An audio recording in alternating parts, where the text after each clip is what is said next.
गुलबर्गा शहर के ward number 15 Umar colony शहजादी मस्जिद के करीब आवाम को पानी की शदीद किल्लत का सामना करना पड़ रहा था। इस मसले को हल करने के लिए कांग्रेस लीडर रफीक अहमद की निगरानी में नॉर्थ एमएलए कनीज फातिमा और फराजुल इस्लाम के जरिए एक नई बोरवेल ड्रिल की गई है। मोहल्ले के जिम्मेदारों का कहना है कि यह बोरवेल सिर्फ रफीक अहमद की लगातार कोशिशों का नतीजा है। इस सिलसिले में अहलियाने मोहल्ला ने खुशी का इजहार करते हुए कहा कि काफी लंबे टाइम से पानी की किल्लत थी।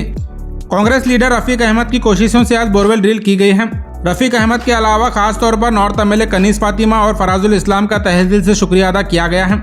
ये बोरवेल अब उमर कॉलोनी के रहने वालों के लिए पानी की बड़ी परेशानी दूर करेगी और इस मौके पर रफीक अहमद ने कहा कि आगे भी इसी तरह से इस इलाके में डेवलपमेंट के लिए कनीज फातिमा और फराजुल इस्लाम के डायरेक्शंस पर काम करेंगे।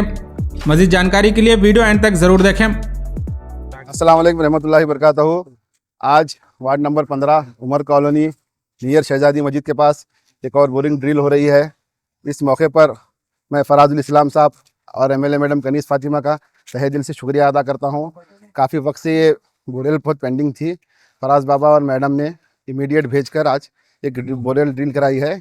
इसी मौके पे तमाम अहलाने मोहल्ले की तरफ से मुबारकबाद पेश करता हूँ। ये मोहल्ले की तरफ से बहुत बना से कोशिश करे थे रफ़ीक भाई की, इससे थोड़ा सब पब्लिक की तरफ से सब पब्लिक का डिमांड था, सब आदमी मिलकर जो कोशिश करे थे वो कोशिश मुमकिन हो गई।